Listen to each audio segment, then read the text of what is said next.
नमस्कार दोस्तों, जीत एक जिद है यूट्यूब चैनल को सब्सक्राइब करने के लिए दबाएं सब्सक्राइब का बटन और घंटी दबाना ना भूलें।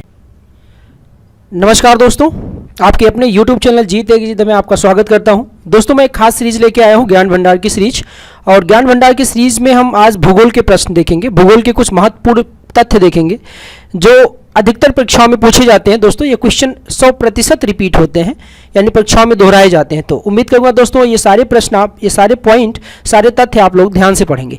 जी हाँ दोस्तों, शुरू करते हैं। पॉइंट नंबर 14, वायु का निम्नतम तापमान सूर्योदय के ठीक पूर्व अंकित किया जाता है। जी हाँ दोस्तों, वायु का निम्नतम तापमान यानी हवा का सबसे कम तापमान जो होता है वो सूर्योदय, सुबह के समय जब सूर्य का उदय होता है उससे पहले मेज़र किया जाता है। यानी पूरे दिन, पूरे 24 घंटा में सबसे कम टेम्परेचर जो होता है वो सूर्योदय से ठीक पहले होता है। अगर वायु के अधिकतम तापमान की बात करते हैं तो दोपहर में 12 से 2 बजे के बीच में वायु का तापमान अधिकतम होता है, जब सूर्य बिल्कुल विषुवत रेखा पर होता है। आगे चलते हैं दोस्तों, पॉइंट नंबर 15। पॉइंट नंबर 15 है, वेनेजुएला के घास के मैदान लानोज कहलाते हैं। जी हाँ दोस्तों, वेनेजुएला के घास के मैदान लानोज कहलाते हैं। इसी तरीके के दोस्तों मैं 3 से 4 महत्वपूर्ण घास के मैदान बताऊंगा जो सभी परीक्षाओं में पूछे जाते हैं। जैसे कि लानोज का घास का मैदान वेनेजुएला में है, उसी प्रकार प्रेयरी घास का मैदान अमेरिका में है, पंपास घास का मैदान अर्जेंटीना में है, वेल्ड घास का मैदान दक्षिण अफ्रीका में है, डाउन्स घास का मैदान ऑस्ट्रेलिया में है। दोस्तों, वैसे मैं घास के मैदान पे एक स्पेशल ट्रिक की वीडियो बनाऊंगा आगे आने वाले सेशन में, तो आप कमेंट सेक्शन में जरूर कमेंट कीजिए जिस तरह की वीडियो आपको चाहिए। उम्मीद करता हूं आप लोग कमेंट करेंगे। आगे चलते हैं दोस्तों, पॉइंट नंबर 16, दक्षिण एशिया का सबसे बड़ा मरुस्थल थार है। जी हाँ दोस्तों, थार अपने भारत देश का एक सबसे बड़ा मरुस्थल है और दक्षिण एशिया का भी ये सबसे बड़ा मरुस्थल है। वैसे मैं आप लोग की जानकारी के लिए बता दूं, ये विश्व का 10वां सबसे बड़ा मरुस्थल है। जी हाँ, विश्व में ये 10वें नंबर का सबसे बड़ा मरुस्थल है और इसकी कुल क्षेत्रफल 2 लाख वर्ग किलोमीटर है। जी हाँ दोस्तों, इसका कुल क्षेत्रफल 2 लाख वर्ग किलोमीटर है। आगे चलते हैं दोस्तों, पॉइंट नंबर 17, 7 पहाड़ियों का नगर। जी हाँ, 7th हिल्स सिटी, राइट, 7 पहाड़ियों का नगर रोम को कहा जाता है। ठीक है दोस्तों, तो 7 पहाड़ियों का जो नगर है उसे रोम कहा जाता है। पॉइंट नंबर 18 चलते हैं। पॉइंट नंबर 18, विश्व की सबसे बड़ी पर्वत श्रृंखला कहाँ है? तो विश्व की सबसे बड़ी पर्वत श्रृंखला एंडीज है। जी हाँ दोस्तों, एंडीज पर्वत श्रृंखला विश्व की सबसे बड़ी पर्वत श्रृंखला है और ये दक्षिण अमेरिका में अवस्थित है, जिसकी कुल ऊंचाई 6961 मीटर है और इसका उच्चतम बिंदु यानी इसके चोटी का उच्चतम बिंदु एकांक गुआ चोटी है।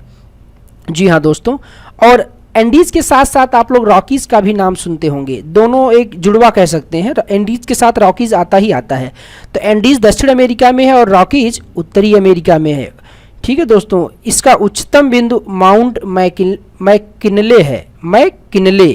जी हाँ दोस्तों, और ये अलास्का प्रांत, उत्तरी अमेरिका के अलास्का प्रांत में है। जी हाँ दोस्तों, पॉइंट नंबर 19 पे चलते हैं। विक्टोरिया जलप्रपात, विक्टोरिया वाटरफॉल्स जम्बैंजी नदी से संबंधित है। जी हाँ दोस्तों, विक्टोरिया जलप्रपात जम्बैंजी नदी से संबंधित है और जम्बैंजी नदी जिम्बाब्वे के जाम्बिया प्रांत में स्थित है। जी हाँ दोस्तों, जिम्बाब्वे के जाम्बिया प्रांत में स्थित है। जाम्बिया के नाम पे ही नदी का नाम जम्बैंजी रखा गया।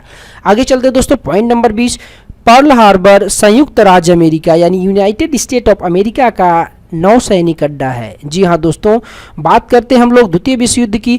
उस समय 7 दिसंबर 1941, आप गूगल करेंगे तो 7 दिसंबर 1941 बहुत ही फेमस युद्ध जो है द्वितीय विश्व युद्ध हुआ था। उस समय जापानी नौसेना ने इसी एयरबेस पे जो पर्ल हार्बर में स्थित है, अमेरिका का महत्वपूर्ण नौसैनिक अड्डा है, उस पर जापान की नौसेना ने आक्रमण कर दिया था और तभी से अमेरिका जो है द्वितीय विश्व युद्ध में कूद पड़ा था। आगे चलते हैं दोस्तों, पॉइंट नंबर 21। पॉइंट नंबर 21 की बात करते हैं। सू नहर सुप्रियर और ह्यूरोन को जोड़ती है। जी हाँ दोस्तों, सू नहर एक सुप्रसिद्ध नहर है जो 2 झीलों सुप्रियर और ह्यूरोन को जोड़ती है। दोस्तों, सू नहर उत्तरी अमेरिका की 2 बड़ी झीलों सुप्रियर और ह्यूरोन को जोड़ती है। इसमें से एक कनाडा की और दूसरी यूएसए की बड़ी झील है। इनके बीच में सेंट मेरी प्रांत है। जी हाँ दोस्तों, सू नहर सेंट मेरी प्रांत पर स्थित है। आगे चलते दोस्तों, पॉइंट नंबर 22 की तरफ। पॉइंट नंबर 22, बोल्गा नदी कैस्पियन सागर में गिरती है। दोस्तों, बोल्गा नदी यूरोप की एक महत्वपूर्ण नदी है। जी हाँ दोस्तों, और ये कैस्पियन सागर में गिरती है। पॉइंट नंबर 23, ओजोन परत समताप मंडल स्ट्रेटोस्फीयर में अवस्थित है। दोस्तों मैं वायुमंडल की परतों के ऊपर एक बहुत ही अच्छी वीडियो बना चुका हूँ। उस वीडियो के देखने के लिए मैं आई बटन में लिंक दे रहा हूँ, या तो आप डिस्क्रिप्शन में जाके मैं इस वायुमंडल की परतों की वीडियो का डिस्क्रिप्शन में लिंक डाल देता हूँ, वहाँ से जाके आप देख सकते हैं। तो दोस्तों पॉइंट है ओजोन परत समताप मंडल स्ट्रेटोस्फीयर में अवस्थित है। जी हाँ दोस्तों, और ओजोन परत एक ऐसी परत है जिसके कारण पृथ्वी पर जीवन संभव है। यह पराबैंगनी प्रकाश की 93 से 95% किरणों को अवशोषित कर लेता है। जी हाँ दोस्तों, ओजोन परत। नंबर 24, दीर्घ रेडियो तरंगे पृथ्वी की आयन मंडल से परिवर्तित होती हैं। जी हाँ दोस्तों, दीर्घ रेडियो तरंगे पृथ्वी के आयन मंडल से परिवर्तित होती हैं। जी हाँ दोस्तों, ये आयन मंडल जो है वायुमंडल की परतों के वीडियो में शामिल है। इस वीडियो को भी आप लोग मैं डिस्क्रिप्शन में लिंक दे दूंगा, वहाँ से जाके आप देख सकते हैं। तो दीर्घ रेडियो तरंगें वायुमंडल पृथ्वी के आयन मंडल से परिवर्तित होती हैं। दोस्तों आयन मंडल वायुमंडल की परतों का चौथा मंडल है जहां से ये रेडियो तरंगों को परिवर्तित करता है। कभी कभी क्वेश्चन घुमा के भी पूछा जाता है कि जो हम लोग रेडियो यूज करते हैं, सैटेलाइट फोन्स यूज करते हैं, उनकी तरंगे कहाँ से परिवर्तित होती हैं। तो ऑप्शन में सही जवाब होगा आयन मंडल से, यानी आयनोस्फीयर से। जी हाँ दोस्तों, आगे चलते हैं पॉइंट नंबर 25 की तरफ। पॉइंट नंबर 25, पृथ्वी के वायुमंडल का सर्वाधिक घनत्व क्षोभ मंडल में होता है, यानी ट्रोपोस्फीयर में होता है। पृथ्वी के वायुमंडल का सर्वाधिक घनत्व ट्रोपोस्फीयर में होता है। दोस्तों क्षोभ मंडल वायुमंडल की परतों का पहला परत है जो पृथ्वी से 8 किलोमीटर के नीचे ही होता है। तो इसमें हवा का दाब बहुत ज़्यादा होता है, तो इसलिए पृथ्वी के वायुमंडल का सर्वाधिक घनत्व जो है वो क्षोभ मंडल में होता है। आगे चलते हैं दोस्तों, पॉइंट नंबर 26, ध्रुवीय क्षेत्रों में चलने वाली अति प्रबल बर्फीली पवनों को बर्फानी तूफान कहा जाता है। जी हाँ दोस्तों, ध्रुवीय क्षेत्रों में, यानी हमारी 2 ध्रुव है, उत्तरी ध्रुव और दक्षिणी ध्रुव, ठीक है। तो इन दोनों ध्रुवों क्षेत्रों में जो अति प्रबल बर्फीली पवनें चलती हैं वो बर्फानी तूफान के नाम से जाना जाता है। आगे चलते हैं दोस्तों, पॉइंट नंबर 27, व्यापारिक पवनें यानी कॉमर्शियल वेव्स, व्यापारिक पवनें उपोष्ण उच्च दाब से चलती हैं। जी हाँ दोस्तों, पॉइंट नोट कीजिएगा, उपोष्ण उच्च दाब।